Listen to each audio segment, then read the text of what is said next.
Great. So welcome everybody today to this LinkedIn audio event. We are talking this week about burnout and the feeling of not being enough, which I think we have all had at some point, that voice in our head saying, am I good enough? Am I doing well enough? Am I doing enough? And luckily for us, we have with us today author Carrie Severson, who has written a book called Unapologetically Enough, which tells about how she came to answer that question for herself. So thank you so much for joining us today, Carrie. Yeah, thanks for having me. I can talk about this topic all day. Amazing.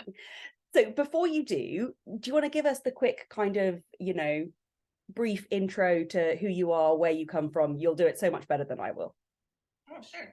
I am in Scottsdale, Arizona, the United States, and originally from the Midwest, born and raised in Wisconsin. And I always had this passion for, I've always been somebody that's been very self-aware, and that drive to understand myself to the fullest has led me down paths of self-expression. I've been a dancer for a while. I've always been fascinated with storytelling, and I'm a born entrepreneur. And so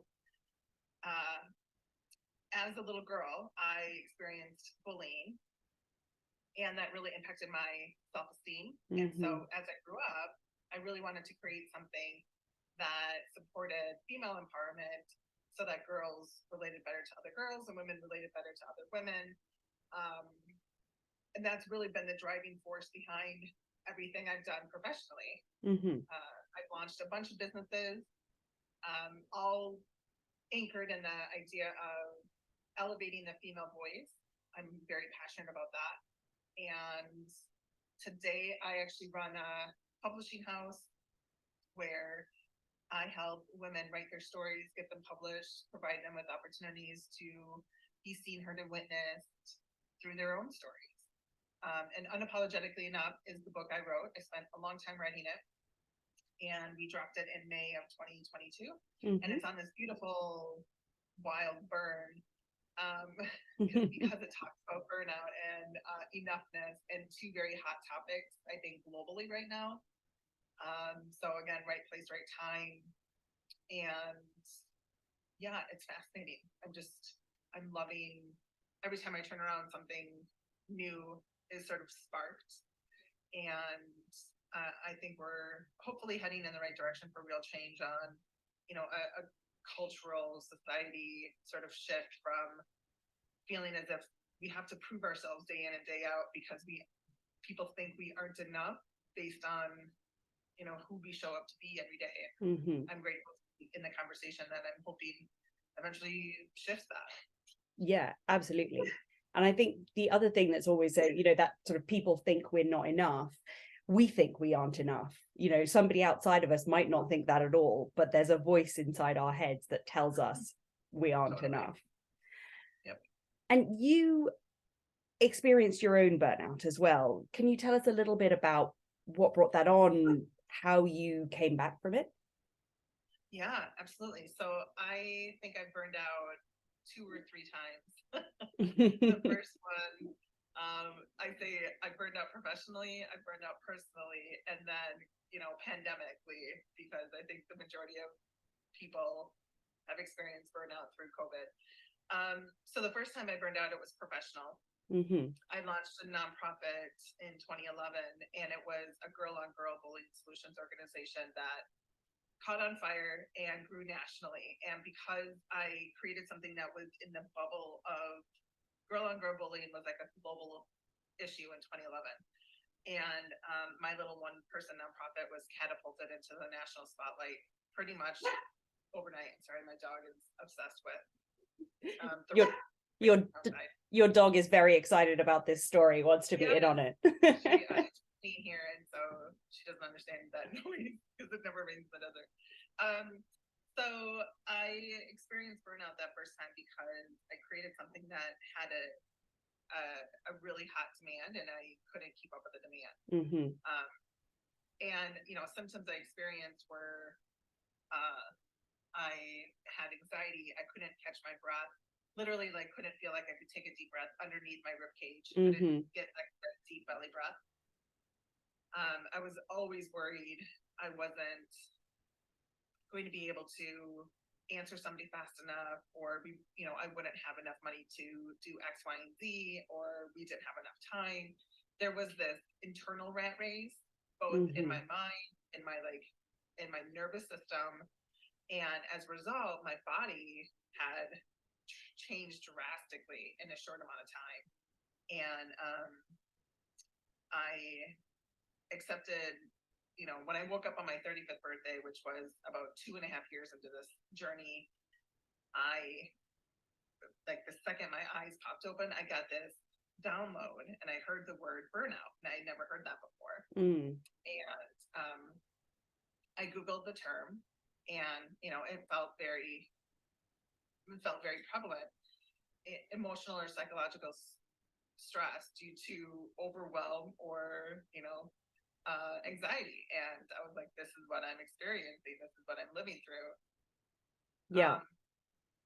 And I made the conscious decision that morning that I would spend as much time as I needed to recover, change my life, change patterns, change habits, and restructure. Because I was the CEO of the company, I could restructure the company so that I wasn't as on fire constantly. Yeah. And that process took, probably a good, I'd say, like, healing took a good 9 months of dedicated, possibly even like a year. And restructuring the company gave me so much of my life back. And that was like a 2-year process. So it's so fascinating how we can wake up one day, we can be like, oh my gosh, I can't do this anymore. But the reality is we've been doing it, and we had been moving towards this bottom, like deep, pit in the well for months, possibly years. And it takes literally almost as long to restructure everything. It's not like you wake up the next day and you're like, okay, I'm going to change. I had to force myself to relax. I had to force myself not to work. I had to force myself to take better care of myself. Absolutely. I mean, we'll have built, as you said, it takes so long to get to this stage. And so over the months or years that you have been moving towards the burnout, you have built up a set of behaviors and habits that are just now automatic for you. And that's kind of what's taken you to that point. And yeah, switching them off is not just as simple as being like, oh, good, I'm sick now, I don't need to do anything. I think the kind of person who tends towards burnout is going to find that process takes a lot of time. And I think many of us underestimate how long it is going to take. If we get to the point of really being burnt out, how long is it going to take for us to be back on our feet again? Yeah. I did this talk in New York City years ago after when I started recovering from burnout. I've always been in the storytelling space. I love story. I think story is like this beautiful, organic, humane way for us to learn about life through each other. And I think it connects us as humans. And I went back to my roots of storytelling as one of the ways I was going to heal from burnout.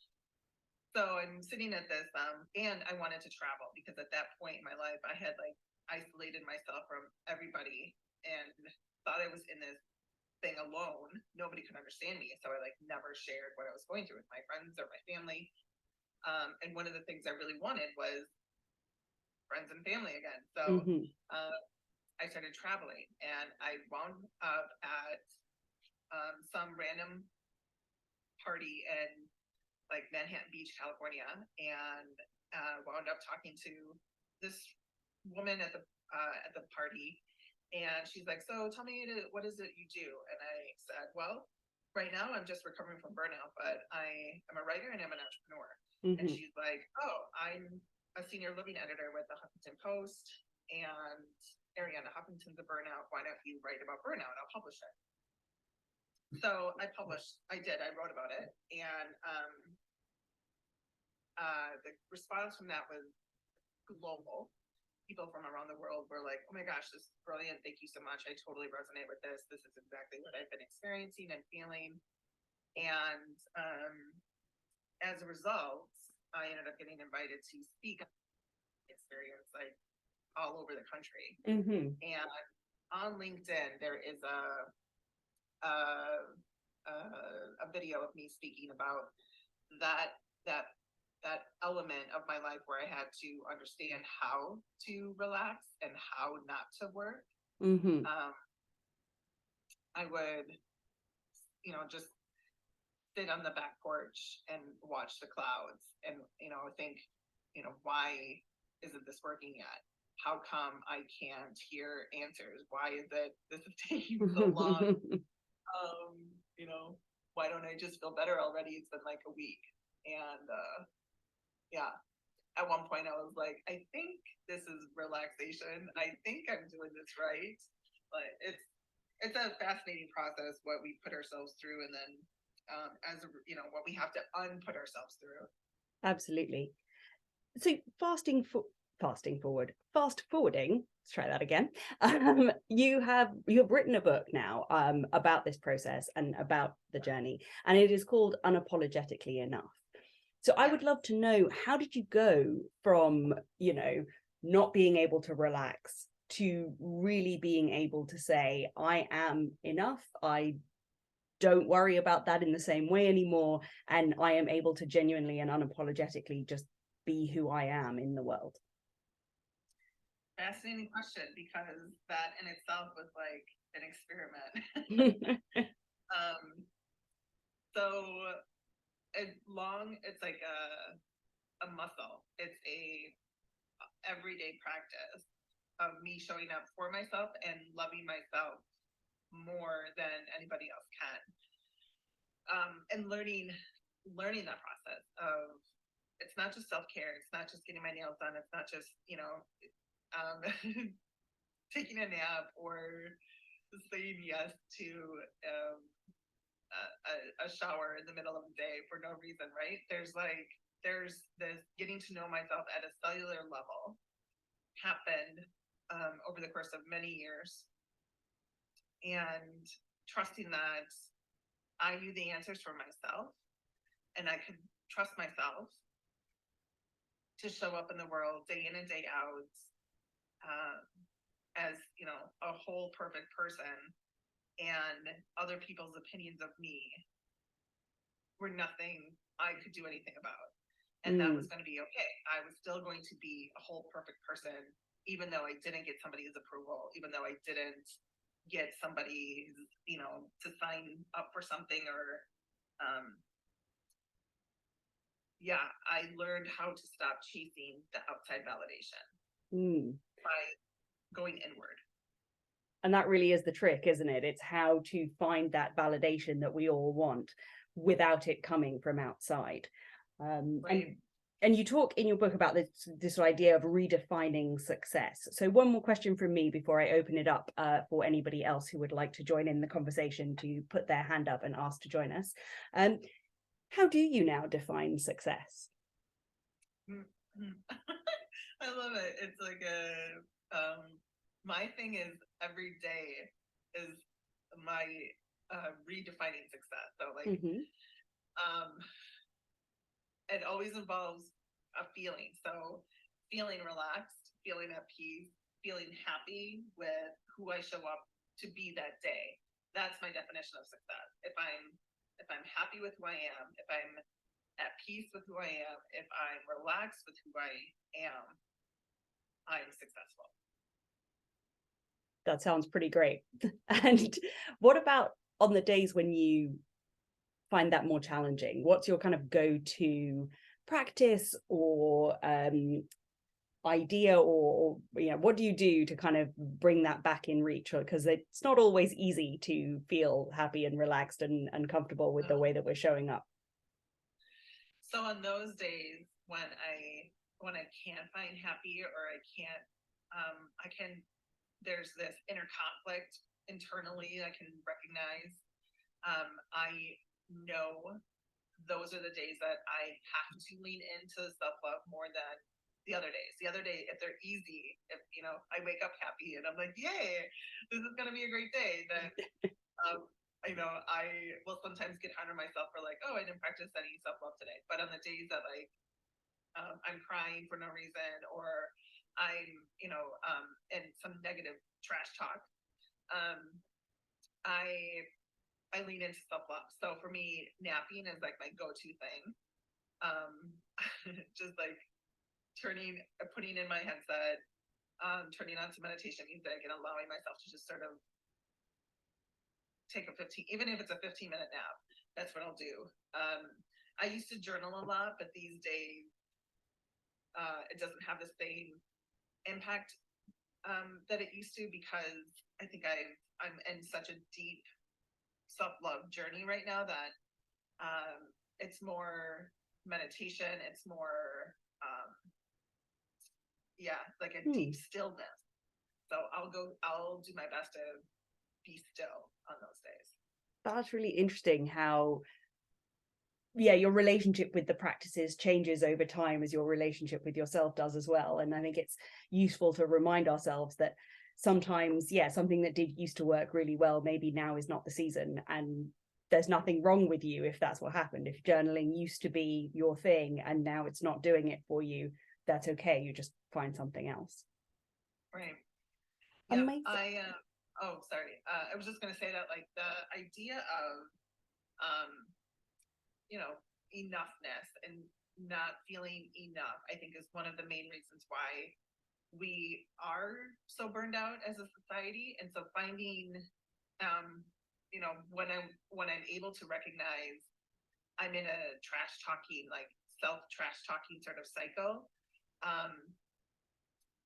if I'm able to catch it sooner versus later, those periods of self-doubt, those low moments where for me, because I've experienced burnout so many times, if I can't catch it quick, I know I'm in a rabbit hole and it might be days or weeks before I can pull myself out of it, right? Mm-hmm. So being in practice with yourself and being so self-aware that you catch your thoughts, you catch your internal track talk quickly, I think is one of the biggest keys. And so however you can do that, if it is journaling, great. If it is mantras, if it is mirror work, if it is you know, a accountability partner, 20-second hugs, whatever, like I practice all those things. And so it's not like one piece works. It's a sincere tool belt. Yeah, absolutely. And I think the other thing that I would only add on that is that it's totally okay to get help finding these things, what works for you, whether that is, you know, through your medical professional, through a therapist, through a coach, through an accountability partner, a meditation teacher, whatever it is that works for you. If you're feeling, you know, like you need the help, reach out, because there is absolutely lots of people out there to help you. So we have 10 minutes left. For people who've not done this before, you have a little button at the bottom of your screen, which looks like a hand, and it allows you to raise your hand to join the conversation. So if you have a question that you would like to ask us, a comment, you know, whether you would like to agree, disagree, bring something up that we haven't talked about yet, do please pop your hand up and I will bring you up to join us.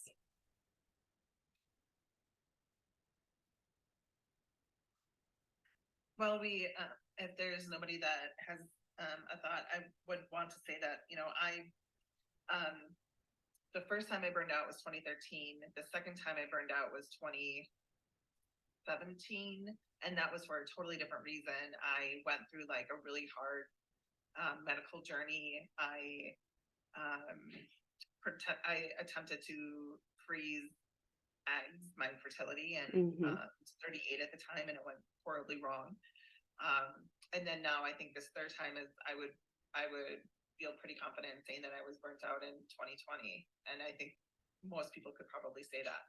And so the practice of getting better has shifted and changed every time, because how I got into that space of burnout changed and shifted every time.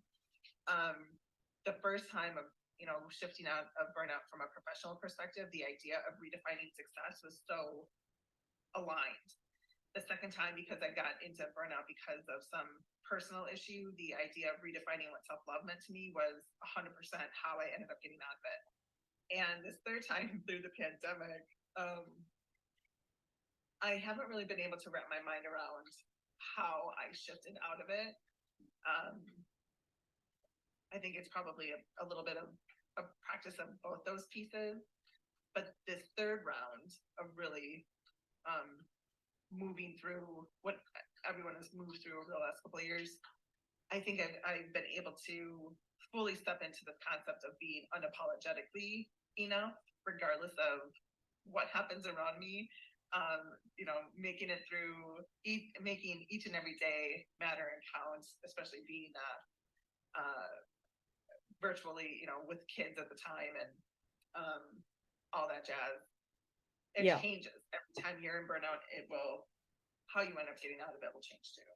Yeah. And I mean, I have to say that concept of being unapologetically in the world is something that I think it was at the beginning of this year when I was asked by my coach to say, what is your ambition for this year? And I said, I want to be able to be unapologetically me in whatever space, and just know that, sometimes people aren't going to like that. And that's okay. Yeah. Okay, Kathy, I am attempting to bring you on here. Let's see if I'm pressing the right part of my computer. Here we go. This one tends to work better. Is it allowing you?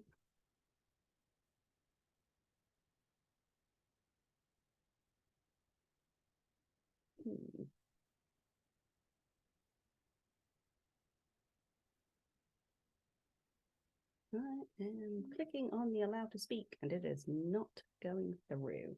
That's frustrating. That has never happened to me before on one of these. Let's see. View profile, no. Oh, there we go. It's come through. So go ahead. If you unmute, then you should be good to go. Okay. Hi, Charlotte. Hi, Hello. Carrie. Hi. Carrie, you talked about feeling not enough is one of the biggest reasons for burnout. But I'm kind of thinking or wondering, how important is it to understand where that feeling of not enough comes from? Where do those beliefs start? And how do you deal with the shame of that as well? So is it important that you know where the belief comes from? And is it important to both get rid of that belief in some way and deal with the shame that it brings? And how do you do that? Yeah. Oh my gosh. Amazing. I love that. So I would say the first time burning out from a professional perspective of just not being able to meet the demand and being so stressed out.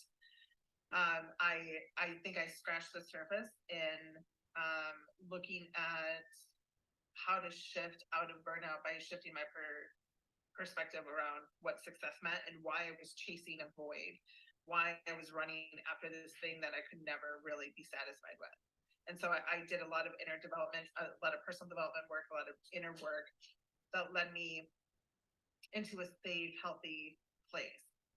And then I think the second time and the third time I experienced burnout, I feel like I went deeper into my personal development journey and I was able to recognize and find additional pieces that I hadn't seen before. So the long answer for that question is yes, I think that is very important, of recognizing the root causes. I think understanding ourselves as whole people is always important. I feel like as we start to move out of burnout, it's going to be like a progressional experience. And so we may not fully understand the cause or why that root cause is there by the time we're starting to feel better and we're starting to elevate out of it. But as we continue to grow and we're continuing to do that work, it will eventually show itself. I said just the other day that so Unapologetically Enough is on this beautiful wild burn, and so many fantastic things have come forward as a result of sharing my experience in a book and having it out. into the world. And as I promote it and I work on myself and I elevate my own voice, I'm going deeper into a space of personal development work that I've never experienced before. So as I reach and grow, my roots are going deeper and deeper and deeper, and new things that I've never thought of before, subconscious beliefs that I didn't even recognize, conscious beliefs that I didn't know I still had, are presenting themselves for me to heal and address. And I think that's just part of the work, the self-awareness that I think we are always on. Yeah, I agree. That's really helpful. Thank you. Thank you. Well, we are coming up towards the 6 o'clock mark, which is when this is supposed to end. So, Carrie, tell everyone where can they find you, where can they follow you, where can they get your book, what do they do when they want more? Yeah. So the book Unapologetically Enough is available anywhere books are sold. There's libraries all over the world that have it as well. More public universities more university libraries than public libraries, but and then my website, unapologeticallyenough.com, is where you can always find me. Here on LinkedIn, I'm very active, I'm very vocal. Would love to connect with you. Send me a connection request. If you have somebody in your life who is moving through burnout and you don't know how to support them, there's exercises in the back of my book that people are doing, and readers are calling my book a mental health tool, which shocked me. I did not expect that or see that coming at all, but it's supportive. So I recommend grabbing a copy and giving it as a gift. That sounds great. So thank you so much for joining us today. I really appreciate you spending the time with us. Thank you. And thank you everybody for joining. So yes, if you do feel like you would like to know more, go and grab a copy of Carrie's book wherever you buy your books. I'm just going to plug here some independent booksellers. If you can avoid Amazon, that's just my personal thing. And if you feel like you would like some more one-to-one help with this journey that you might be on of going from a space where you just don't feel like you know yourself as well as you want to, and you are able to provide yourself with that support, that is part of what I offer as part of my 90-day program. So pop me a message here on LinkedIn. I'd be more than happy to talk to you about how I could help you. Great. And with that, thank you very much, everybody. Have a wonderful evening. Bye, everyone.